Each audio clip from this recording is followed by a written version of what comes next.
My name is João Golão. I am the National Coordinator for Drugs in Portugal. You are watching Becker's But for Drug Truth Network.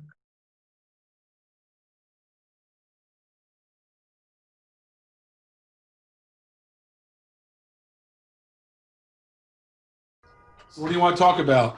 Well, I'm going to kickstart it here in just a second. If you're ready. Anytime you are. Okay.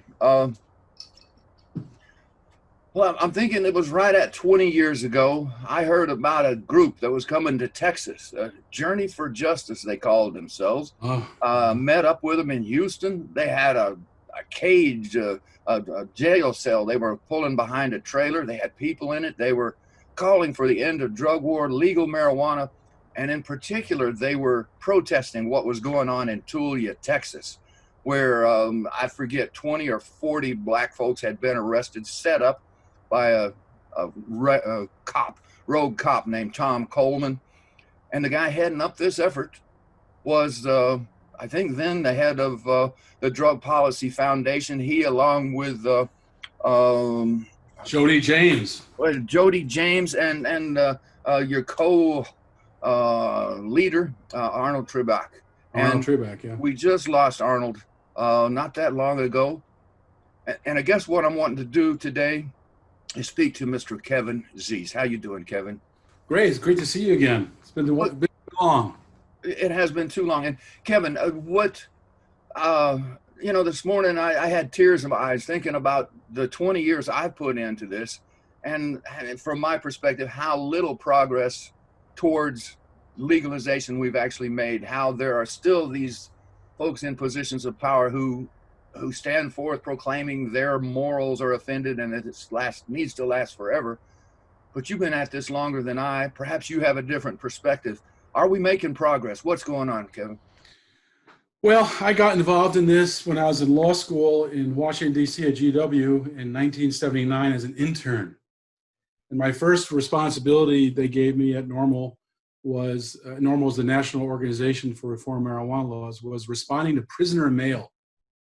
And that really brought home to me how serious the war on marijuana is for individuals, families, and communities. And also how racist it was, because most of the people I was corresponding with were black people. And that just continued. And at that stage, we were talking about 200,000 to 300,000 arrests a year, got up to 600,000 more, even more arrests a year. We're still at several hundred thousand a year. And so that's all bad. But at that era, I went on to become NORML's chief counsel and national director. And then during that time period, we were actually getting death threats for talking about legal marijuana. This was the Reagan era of just say no. Nancy Reagan had made the drug war her first women's issue and had been doing terrible stuff on that with regard to coerced treatment of youth and all sorts of increased incarceration. And so we were getting death threats. And we only had about 15% of the public supported legal marijuana at that time. We had more people in the United States who believed Elvis Presley was alive than supported legal marijuana. Yeah. And so now we're at a much higher rate. 65% of the public supports legal marijuana. 85% supports medical marijuana. We have 10 states that have legalized, 30 states medical access.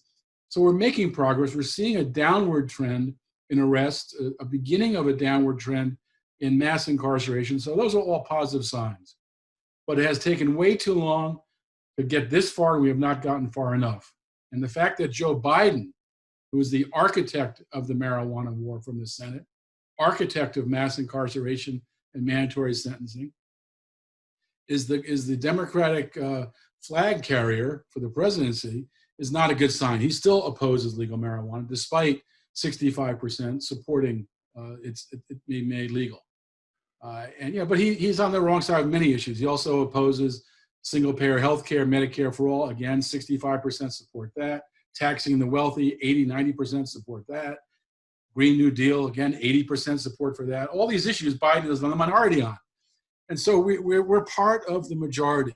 And the issue is, how do we bring this issue to closure? We are really making progress. We've got public opinion on our side.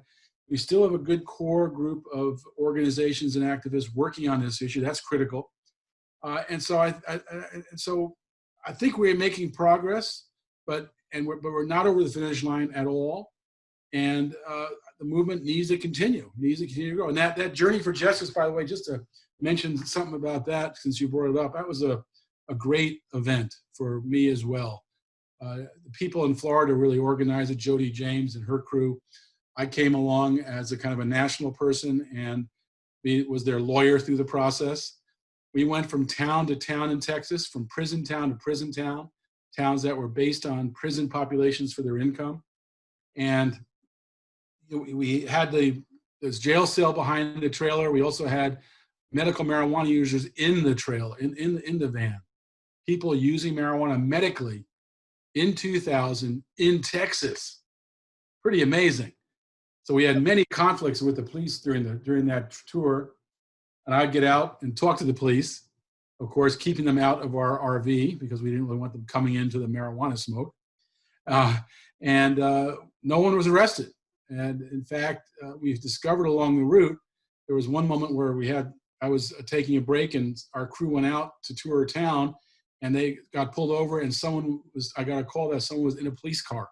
So I went out to the event, talked to the police, said, look, we're just doing First Amendment stuff. This is our right to protest, our right to organize, to raise these issues. And then over the microphone of the cop was someone says, is that those people with marijuana leaves on their car? If it is, leave them alone, let them go. And we realized in the midst of the presidential race that George W. Bush did not want a focus on mass incarceration in Texas. And so we knew then that we were free. And then we went on to the Capitol, the Tulia issue, a fantastic march on that Tulia, horrible rogue cop racist enforcement. We protested at Al Gore's campaign office as well as George Bush's, because both parties were terrible on this. But it was a great event, I think a really important event. I'm so glad that you brought it up. Well, and I want to say this. One is to point out that the RV that you were traveling in had banners on the side, I don't know, right, 10 by 12 feet with calling for legal marijuana. And I don't know if people were smoking on it, but it was a big sign saying, that's right, we are in your face. And I'll tell you one of the things I loved about that tour. When we got to a prison, we would get on the top of the RV with a big microphone and talk to the prisoners. Let them know people on the outside cared about them. And we got emails from their families telling us they heard us inside and how it impacted them. It was just an amazing, amazing event.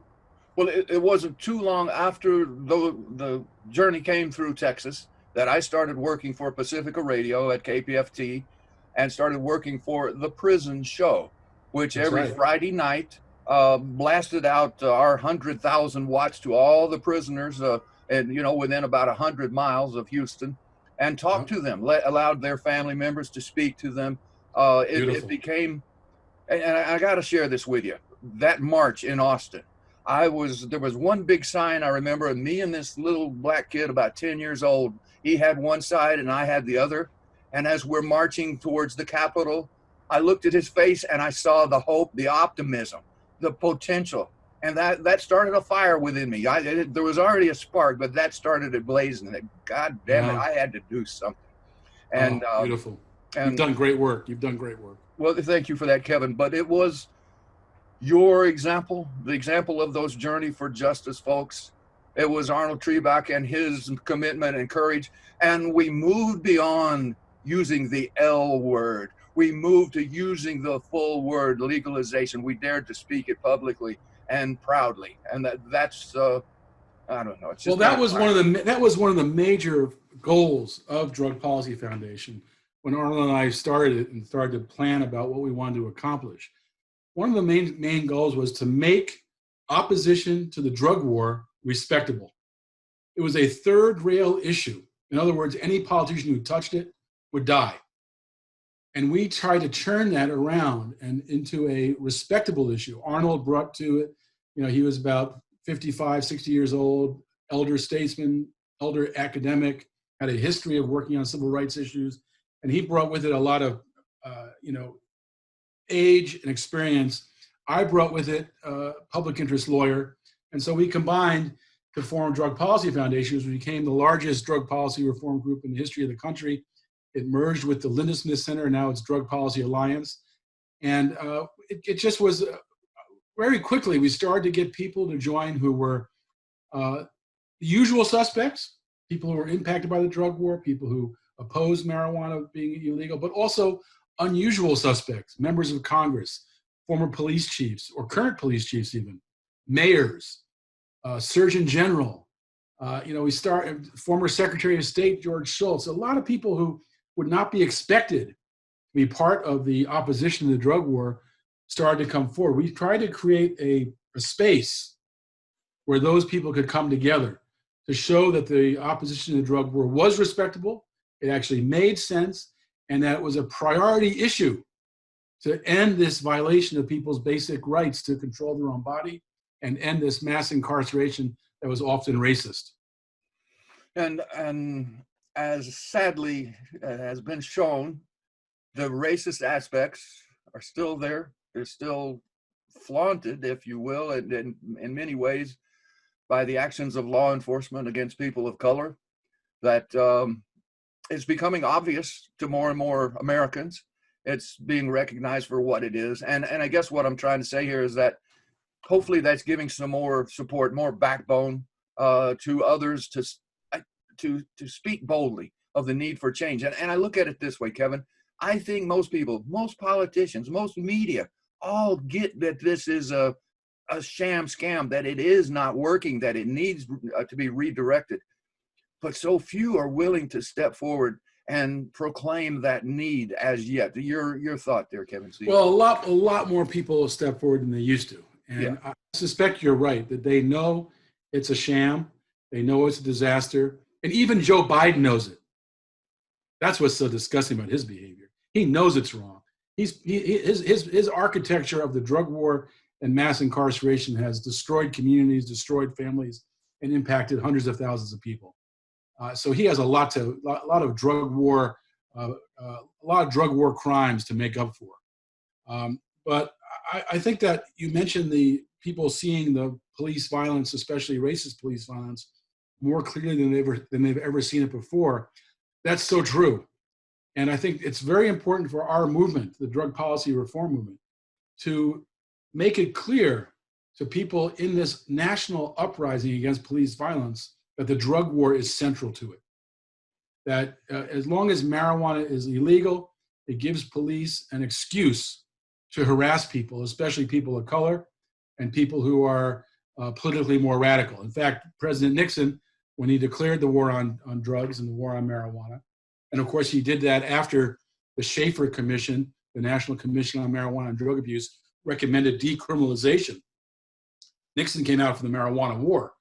But in the Oval Office tapes, he and Haldeman and Ehrlichman, his top deputies, are talking about how the marijuana laws can be used to go after black people, go after the long hairs, to go after political opponents. They couldn't directly go after blacks and political opponents, but they used the marijuana issue to do so. And that is still true today. Yeah. And people who are in this uprising against police violence need to understand that ending the drug war, particularly the marijuana war, the most widely used drug, is essential to ending police violence.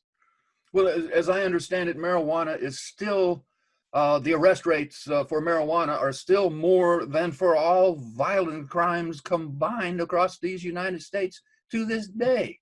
That it's just such a squandering of police efforts. Your response, Kevin? Well, the problem, one of the problems with the police issue right now, and that's why you hear this phrase, defund the police. The problem with a lot of policing in urban areas is that police waste their time on issues like marijuana or traffic violations or gambling in the street or, these issues that shouldn't even be crimes that police are involved in. But we look at homicides, robberies, burglaries, rape, the record of solving these crimes is infinitesimal. It's less than 50%. Most people who are involved in murder, rape, and robbery don't get arrested.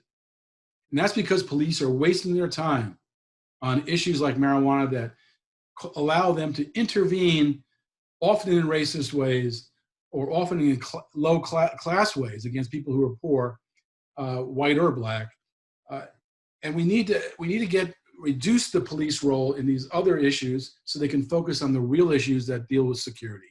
We need to be building up alternatives to policing in urban areas as far as conflict resolution goes, as far as dealing with traffic issues, decriminalizing drugs.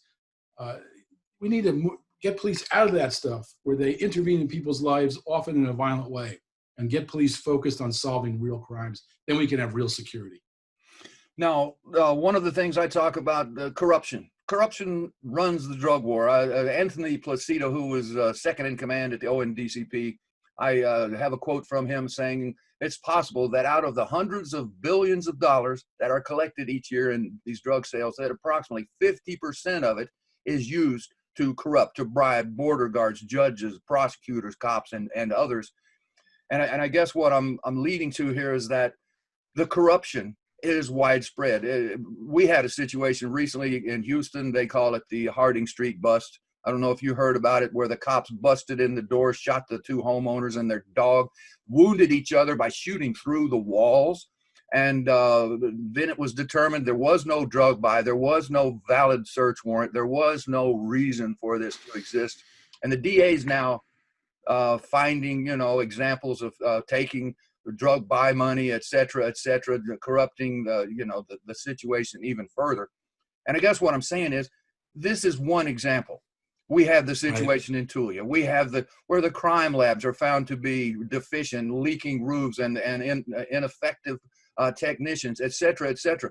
And I guess what I'm leading to here, Kevin, is that goes on every day around America. There's some scandal involving the drug war where they're just doing it wrong.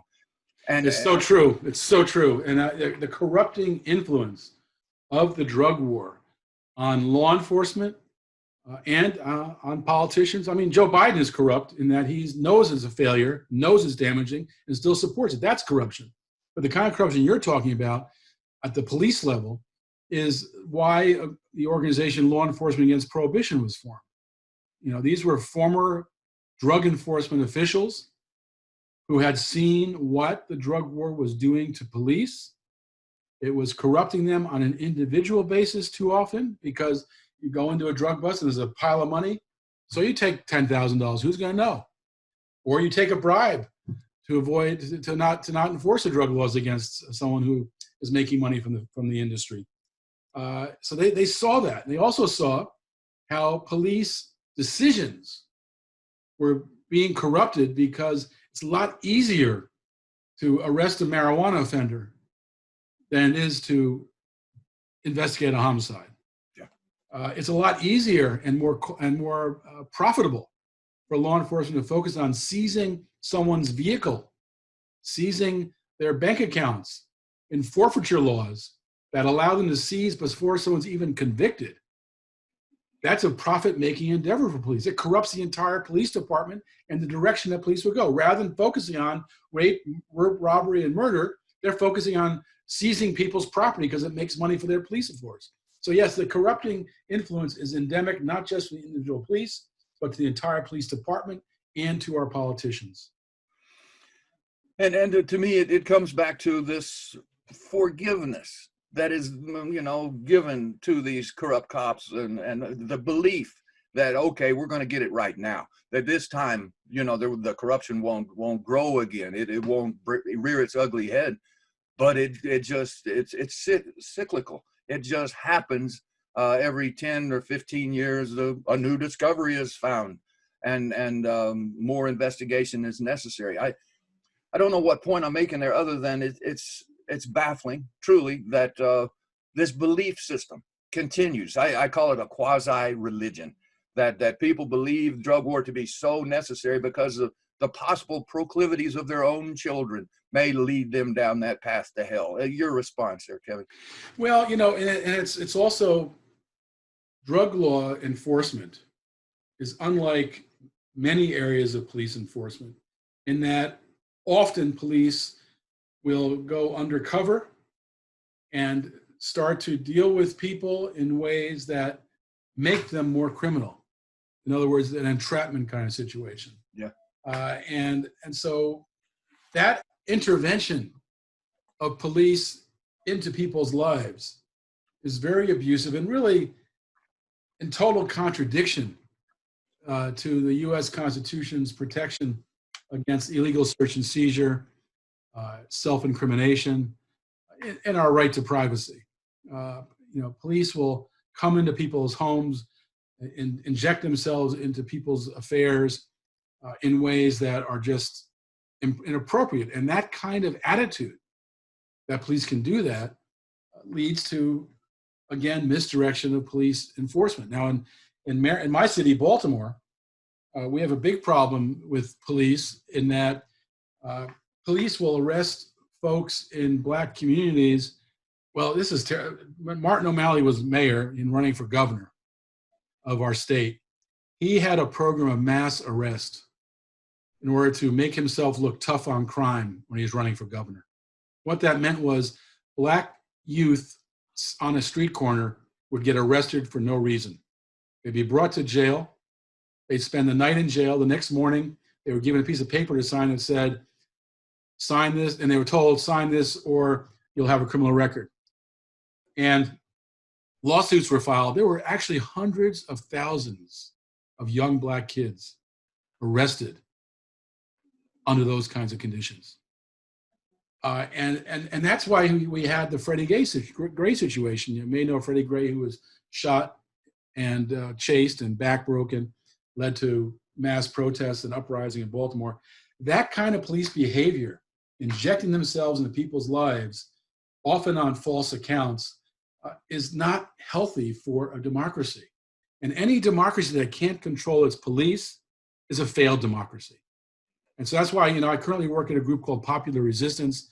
It's popularresistance.org. It deals with the drug issue, criminal justice, but a whole range of economic, racial, environmental issues, as well as foreign policy.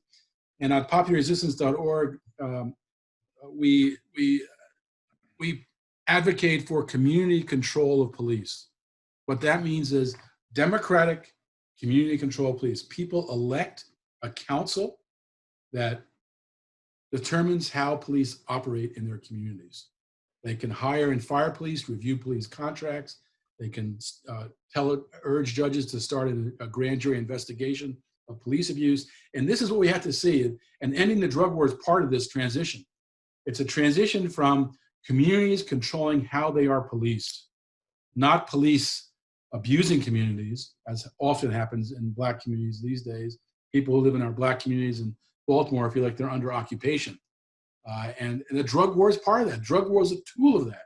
We've got to take that tool away. We've got to empower communities through community control of police, democratic community control of police. Chicago is the furthest ahead on this issue, by the way. More than half their city council supports it. But it is the concept that's part of transitioning police to serving the people. And central to that is ending the drug war.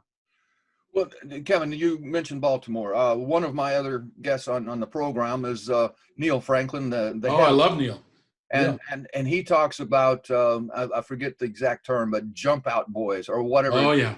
That there is now serious, horrible investigations going on there where cops would kick in the door, take the drugs, take the guns and the money, and maybe let the people go, et cetera, et cetera. And it's just another example. We had two. We had the Harding Street bust. We had talking about all the ongoing scandals involving drug war investigation, and Baltimore has a very heinous one as well, do they not? Baltimore has a whole series of corruption investigations of our police, and those jump out squads, they also exist in DC and other cities. Police are in unmarked cars, jump out, grab somebody, put them into the car and take them to the station. We saw that get a lot of attention in Portland recently when Trump sent the customs paramilitary units into Portland, and they were doing the same kind of thing outside of protecting the courthouses in the city of Portland, and people were outraged by it. But it's been going on in urban areas for years, often as part of the drug war.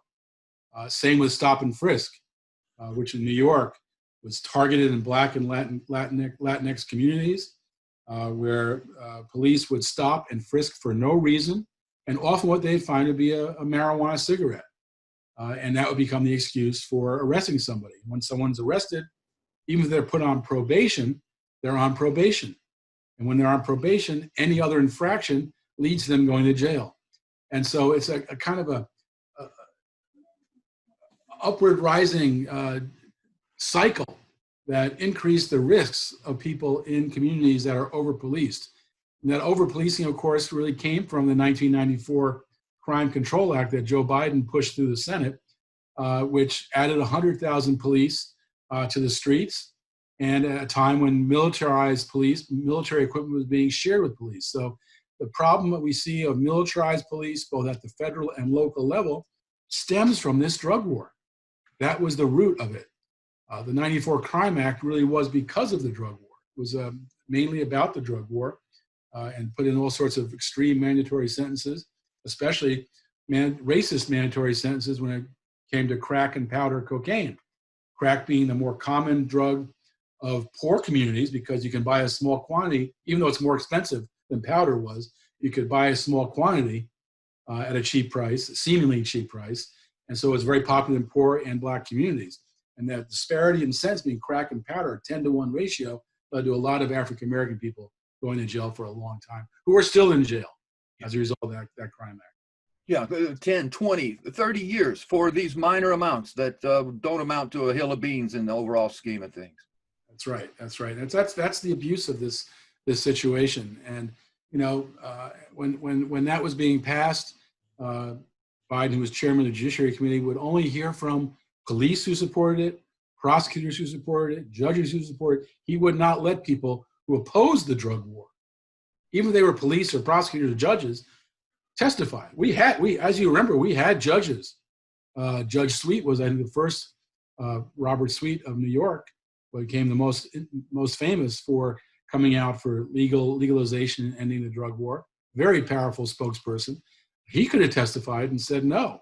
And there were a series of others. And so it was, a corruption of the democratic process to only hear from one side, and as a result, put in place extreme laws that led to mass incarceration, primarily of people of color. Yeah. Well, in the current situation, we do have instances where people with knowledge or rationale for changing our drug laws are given the microphone at times.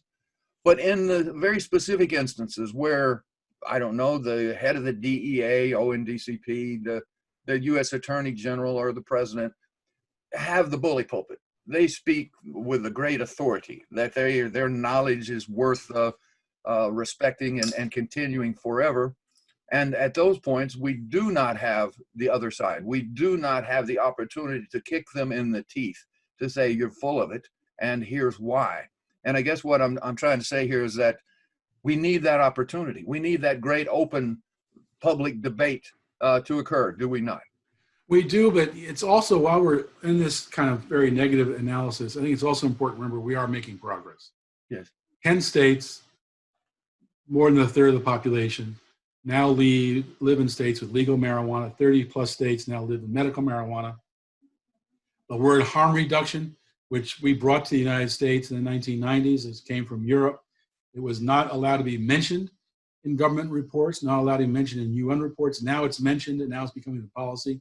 So we're saying harm reduction for hard drugs, legal marijuana for medical and adult use. We are making progress.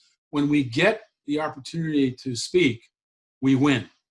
The public is on our side. Right. And the ability, I think one of the great points of progress for the drug reform movement was the ability to get issues on the ballot and to have them debated as voter initiatives and bypass the legislature and the governor. Yeah. By doing that, it came down to the people. And so, of course, the corporate media is always in bed with the two parties who are both two corrupt Wall Street-based parties and who fund the drug war and make profit from prison and mass incarceration. So they're going to be against us. But when it gets to the grassroots and we have an opportunity to speak, we win. Yeah. I think that's a very powerful thing to remember. The truth is on our side. Public opinion's on our side. The facts are on our side.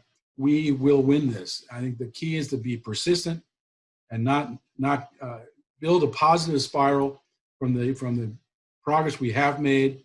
We have a lot to build on, and more people are advocating at a national level for legal marijuana. A national level. There was a lot of pressure on the Democratic National Committee during the recent platform debate that was just held for legal marijuana. It was rejected by the DNC, but that's a first. To have that debated, that's progress. So it's easy to look at. There's a lot of negative. The drug war continues, but it's also, there's a lot of positive. We are making progress. We are winning. We've won the argument. The reason that they're trying to keep us out of the media and out of the spot is because they know if people hear us, we win. They know they're wrong. The truth is on our side. Momentum's on our side. We will end this drug war in the very near future. I really see that we are on the cusp of ultimate victory. Well, Kevin, I do certainly agree with you 100%. My only regret is that you probably got 20 more years to live than I do, and I'm not so sure I'm going to see. I'm not sure. I bet we're probably similar age. I'm 64. Oh, okay. I'm 71. Okay. You just look close enough. That's close. That's close enough for opera. but okay, and I guess what I'm wanting to say here is that, even for heroin, I went to Switzerland. I got to tour their heroin injection facility. Oh, excellent. I know that in Canada, there, Dr. Perry Kendall is wanting to provide heroin at cost to the users in their country, because he sees the overdose deaths. He recognizes that these criminals don't give a rat's ass what is in that bag they're selling, as long as they can get the money back. And it's fentanyl and who knows what in this time of COVID is in the bags they're selling. And he wants to change that around. And that gives me hope. We've got talk of safe injection facilities here in the U.S. in several cities. And I guess what I'm hopeful is that some of this will gain traction. The death tolls will diminish greatly, and that we will begin to realize we have been doing this wrong for 50 or even 100 years. If you go back to the Harrison Act, not only is harm reduction discussed now in the United States, it's implemented. You see needle exchange programs throughout the country. As you said, you see discussion of safe injection facilities. That's a major step forward. There's even discussion of the Swiss model of heroin. And that Swiss model is so important because it started out as a trial in order to, because Switzerland has a lot of votes on issues. They were going to vote on changing their drug policy. So as preparing for that to vote, they started a Swiss heroin maintenance program where people would go to the clinic, buy heroin at cost, and use it at the facility. And they discovered amazing things: tremendous drops in crime, tremendous drops in homelessness, tremendous drops in drug dealing, because most drug dealers buy heroin and they have to, and to afford it, they sell heroin. And so you saw all tremendous drops in prostitution, tremendous drops in overdose deaths, AIDS, all these positives. The shocking thing, so that came out as a report. The people of Switzerland voted for it, 60-30 in favor of it. It became national policy. And the shocking thing was, a year into this is the shocking thing. They discovered heroin users wanted to stop using heroin. When they had legal access to it, they wanted to stop. Why? Because heroin's a pain in the neck. They were getting their lives together. They were going to school, building relationships, reconnecting with their family, getting jobs, getting housing. Life was working out. They didn't need the crutch of heroin anymore. Yeah. And they wanted to get off it. And so they changed it from heroin maintenance to heroin-assisted treatment, because heroin was a part of the harm reduction strategy. Go from illegal heroin to legal heroin, go from legal heroin to no heroin. And these were for the hardest core heroin addicts. They already had treatment on demand. They already had methadone, low threshold methadone. So a lot of heroin addicts were already going to treatment and getting methadone. But the hardcore addicts who wanted to use heroin got into this program, and in a year they wanted to stop. No, It is amazing. I talked to Dr. Christoph Berkey, one of the pioneers who put that program in place. And he talked about they are right at 20 million injections as of this point, with 0 overdose deaths within their facility.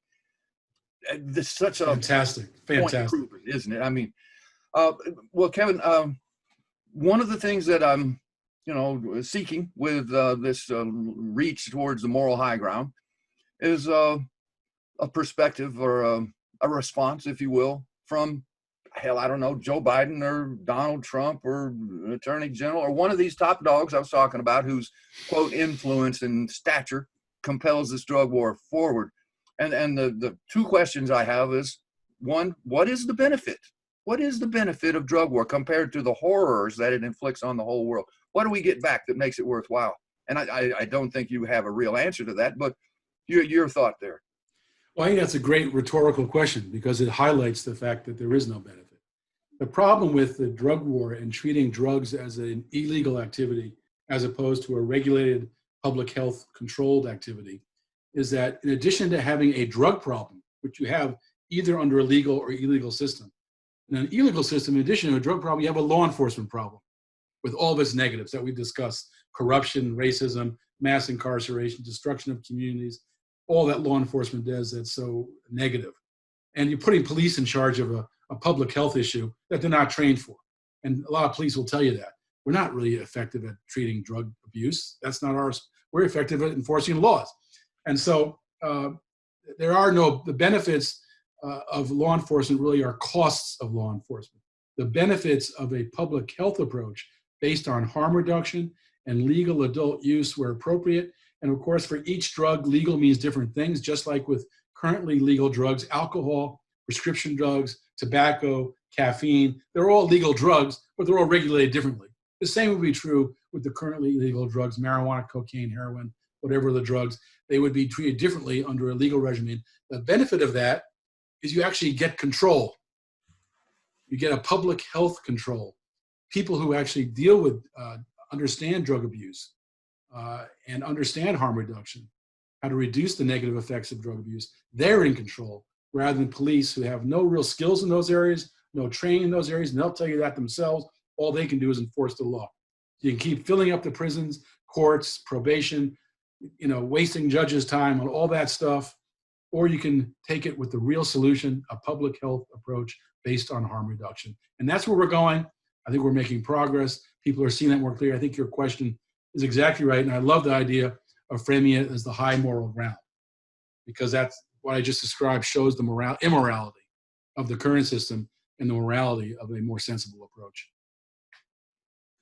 Well, I think I may just leave it right there. Oh, the one other thing, and you've touched on this, and perhaps there's no more to elaborate, but my goal, part of this, is that this program will be seen or somehow recognized by the major media, that somehow the question will be put forward to Donald Trump, to Joe Biden, to address this issue. What is moral? Why do you stand in support of this? What would be the question you would ask those two guys if you had the chance? Well, I think the way they first have to figure out how we're going to get their attention. And you have the choice right now between a failed president on COVID, on the economic crisis, on racist police uprising, all the failed. You have Joe Biden, who's been wrong for 45 years on almost every major issue and is wrong on the major issues. So you got two lousy choices. I think the first thing we have to do is realize we're not limited to those two choices. I'm the press secretary for Howie Hawkins, who's the Green Party candidate. He is great on the drug war. He's great on the marijuana war. He's solid on these issues. People, especially in swing states or in battleground states, should be, in Texas is important because that's becoming actually a battleground state in this very strange election year. People should be telling Joe Biden, we will not vote for you. We have an alternative. We will vote for the Green candidate who supports the right, who's right on these issues on the drug war. Until you change your view, that's where we're going. He needs to hear he's going to lose votes, especially in battleground states. I think that's a first step of getting their attention. I think if you get their attention, then you can ask the kind of questions we've been talking about throughout this show, and show the high moral grounds with us, and also show with Joe Biden in particular that he's committed drug war crimes. He's affected hundreds of thousands of people and communities across the country. And he needs to account for that. And with Donald Trump actually, before he ran for president, supported marijuana legalization. So with Donald Trump, I think the message is do what you know is right. And to tell you, if Donald Trump switched on a few issues, legal marijuana, Medicare for all, he changed on those two issues, this would be a very close election because those are issues that have big majority support. And those two issues could totally transform the presidency for him. Not that I'm a big fan of his. I know I'll be supporting Howie Hawkins. In our electoral college system, 9 out of 10 voters votes already their vote is already determined. In other words, they live in a red state or a blue state, and their vote's already going to go through the electoral college to whichever state they live in. There's only 5 battleground states left. They're all Republican states like Texas and Georgia, Iowa, North Carolina, Ohio. That's all that's left as far as battleground states. They're not going to make a determination of the election. Unless polls change, this is Joe Biden's election. So people have the power to vote for what they want. I think no matter where you live, we've got to vote for what we believe in, not vote for based on fear of Trump or fear of Biden. We've got to vote for what we want. And if we don't do that, we're going to not get what we want. So that's the goal. And that's how we get their attention. Okay, now that might be the end, and I forgot to do something at the beginning. So, excuse me 1 second. Well, Kevin, your, pioneering efforts, your ability to stand tall when very few were standing at all, should be respected, and it certainly is by me. And I think the same with Arnold Trebek. He was flying in the face of much opposition, I guess, in standing for legalization. Tell us a little bit about his early efforts, how he persevered, would you? Well, it's interesting about Arnold. I really didn't think of this until you asked the question. A difference between the two of us is I came from the marijuana movement, and that's where my base was. He came from dealing with hard drugs. His first big book was The Heroin Solution, focused on heroin. And so the two of us together kind of came from a different perspective on that, but reached the same point, which was opposition to the drug war, putting in place a harm reduction approach. Now, Arnold brought with him seniority and academia, and that added credibility, and that made it possible for him to reach out to people I couldn't reach out to, particularly in Congress, and we were able to really make some headway in breaking through barriers that were, we were dealing with an issue that was one that's not allowed to be talked about, which is not uncommon in U.S. history. U.S. history often has taboo topics. When the country was founded, we had slavery. We also had an anti-slavery movement. Vermont abolished slavery the year the country was founded. And so there's an anti-slavery movement. But in the 1800s, the two parties agreed we cannot discuss abolition. It was off the table. It was a third rail issue. And it took, people taking all sorts of actions to put it on the agenda. The same was true with the drug war. It was a taboo topic. You could not discuss opposition to the drug war. Arnold was able to break through that. And because I think of the different characteristics the two of us brought to it, we were a good partnership. And as a result, we kind of brought people from various perspectives together, including some major donors. You have to recognize Richard Dennis, largest commodities broker in U.S. history, became our financial angel. He had given like $5,000 when I was director of Normal, but he ended up giving hundreds of thousands of dollars annually to Drug Policy Foundation. There were some years we would present a budget and he'd write a check for that amount.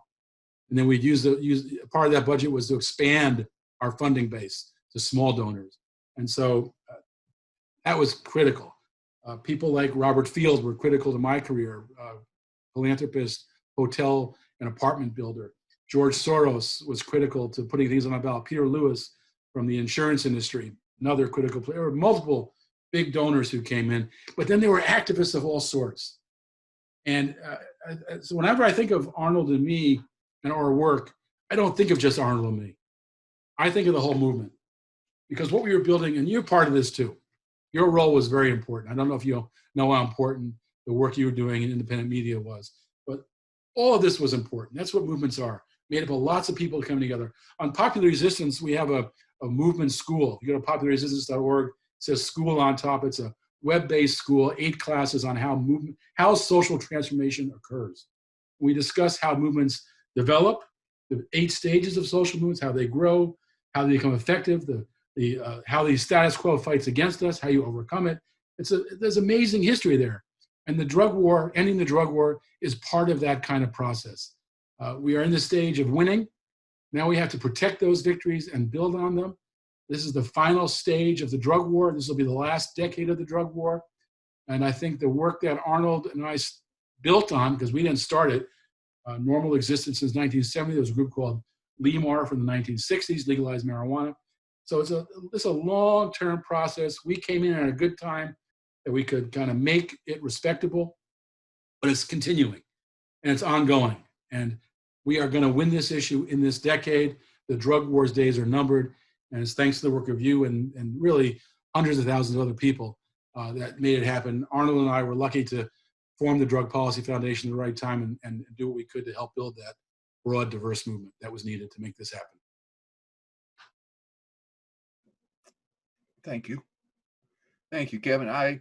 Look, man, this morning, I mean, this ain't going in the video. I was crying, just thinking of, you know, for me, it's 20 years, 22 years.